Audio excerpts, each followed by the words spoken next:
IQ test. Oh.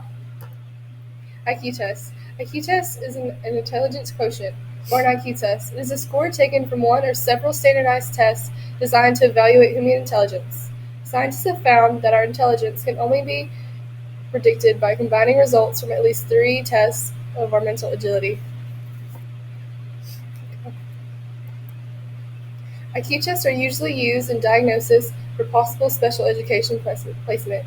Schools have used IQ tests to group students, but some experts say labels like gifted or disabled follow students throughout the education.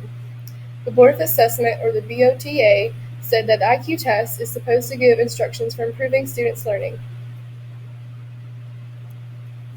Why do schools not use IQ tests?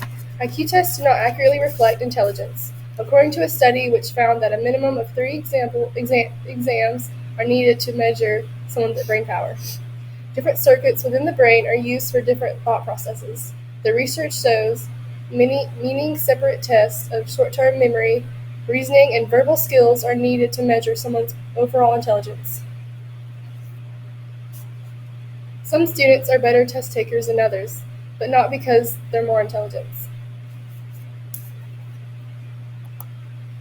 Why schools do not use IQ tests. Lower-income children attain scores that are 10 to 15 points lower than those of middle-income and upper-income children. If a student is labeled that he or she has a high IQ, it may actually stifle their potential. If a child is constantly told he/she is smart, he/she may assume that everything comes easy. When something is truly difficult, he/she may be more likely to give up.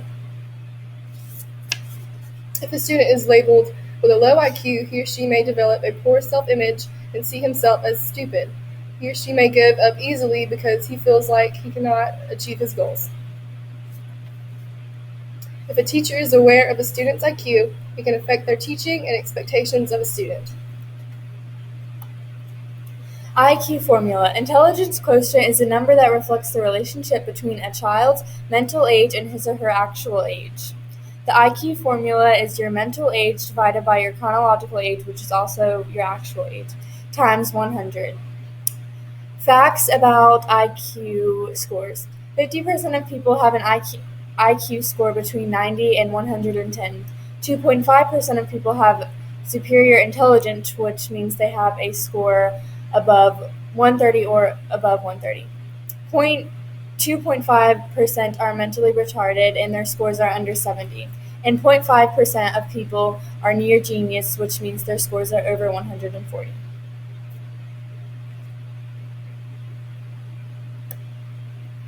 An example of an IQ formula is that there are 30 questions on a test and the student gets 26 correct and they're 18 years old, their IQ would be 144.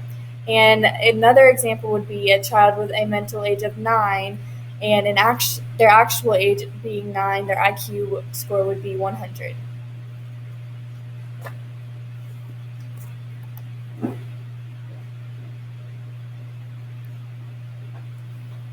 I don't even know if we can see. Okay, the IQ test can find many things. It can find it finds mental retardation. With the mental retardation, it finds borderline, people that are slow learners, low average and high average students, and above average. And then you have the superior students that just excel in school. And then there's gifted that have more artistic more than actual school. All right. This is some things that can be found with the IQ test, why it's used, and just what it scores. All right, there's different kinds of retardation which can be found with the IQ testing. First is mild. Mild, you have a score of 50 to 70. Such often they're not obviously just retarded. They just have trouble learning. Put two different students an example. They may excel in school, but that other student just takes them a little bit longer to learn. They learn the same thing, it just takes them a little bit longer. They'll have a normal adult life, but when they learn something new, it takes them a little bit longer. The next one is moderate. With that is same thing, it just takes them a little bit longer, but Down syndrome kids are the ones that are most common to have this. Down syndrome, they won't, I'm trying to think where this, but adults usually are not capable with this. When they get older with the moderate, they need Maintenance. maintenance. It's just a little bit, not much different than the mild one, just more Down syndrome kids have this, and with the Down syndrome, they won't have a normal adult life. Then you have the more serious ones, severe and then profound. First, I'm going to talk about severe. You always need adult supervision with this one. This one, it takes them along. They can barely speak. You can understand them a little, but there is some understanding, but they still need guidance. Then there's profound. Profound, never be able to be on their own. They'll always need someone telling them what to do in a safe environment. That's why the IQ scores are so low. It's because they need someone always there watching them, guiding them. Hey, just make sure you remember to do this. Make sure you remember to do that. All right. And then are our sources and our information where we found everything. I am Katie. I'm Emily. I'm Rachel. Thanks for watching. Thank you for watching. How do you stop this?